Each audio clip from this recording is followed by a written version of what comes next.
জাতীয় শোক দিবস উপলক্ষে ঢাকা মহানগর দক্ষিণ ছাত্রলীগের উদ্যোগে মঙ্গলবার বিকেলে রাজধানীর ইঞ্জিনিয়ারিং ইনস্টিটিউটে স্মরণ সভার আয়োজন করা হয়।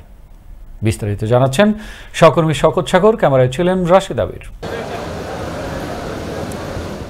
জাতীয় শোক দিবস উপলক্ষে মঙ্গলবার বিকেলে রাজধানীর ইঞ্জিনিয়ারিং ইনস্টিটিউটে স্মরণ সভার আয়োজন করেছে ঢাকা মহানগর দক্ষিণ ছাত্রলীগ।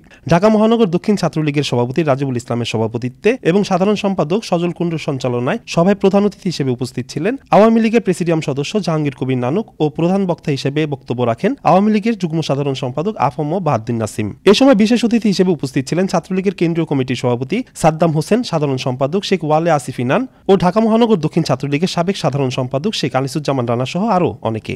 বঙ্গবন্ধুকে তারা হত্যা করে মনে করেছিল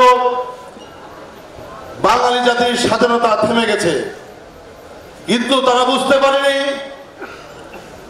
জীবিত বঙ্গবন্ধুর চেয়ে মৃত বঙ্গবন্ধু অনেক শক্তিশালী এবং অনেক চেতনাদীপ্ত একটি শক্তি। এ সময় ছাত্রলীগ সভাপতি সাদ্দাম হোসেন জানান, শুধু স্বাধীনতা সংগ্রামী নয়, এদেশের প্রতিটি মানুষের জন্য বঙ্গবন্ধুকে লড়াই সংগ্রাম করতে হয়েছে। জেলেরা যেন মানসম্মত খাবার পায়, মানসম্মত চিকিৎসা পায়, বঙ্গবন্ধু শেখ মুজিবুর রহমানকে তার জন্য আন্দোলন করতে হয়েছে। এদেশের প্রত্যেকটি দুঃখী মানুষের জন্য বঙ্গবন্ধু শেখ মুজিবুর রহমানকে আন্দোলন সংগ্রাম করতে হয়েছে।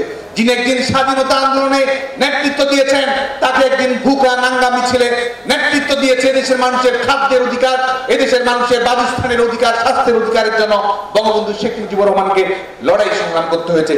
সভায় প্রধান বক্তার বক্তব্যকালে আওয়ামী লীগের যুগ্ম সাধারণ সম্পাদক আফম বাহাদ্দিন নাসিম বলেন, যারা বাংলাদেশকে তালেবান রাষ্ট্রে পরিণত করতে চায় তারা এখনো বাংলাদেশের বিপক্ষে ষড়যন্ত্র করছে। যারা বাংলাদেশকে পাকিস্তান বানাতে চায়, যারা বাংলাদেশকে তালেবানি পাকিস্তান বানাতে চায়, তালেবানি শাসন কায়েম করতে চায়, সেই গোষ্ঠী এখনো বাংলাদেশের বিপক্ষে ষড়যন্ত্র করছে। তাদের ষড়যন্ত্রের টার্গেট এখন একটাই, সেটা হলো বঙ্গবন্ধু কন্যা দেশরত্ন শেখ হাসিনা। শওকত সাগর, আনন্দ টিভি, ঢাকা।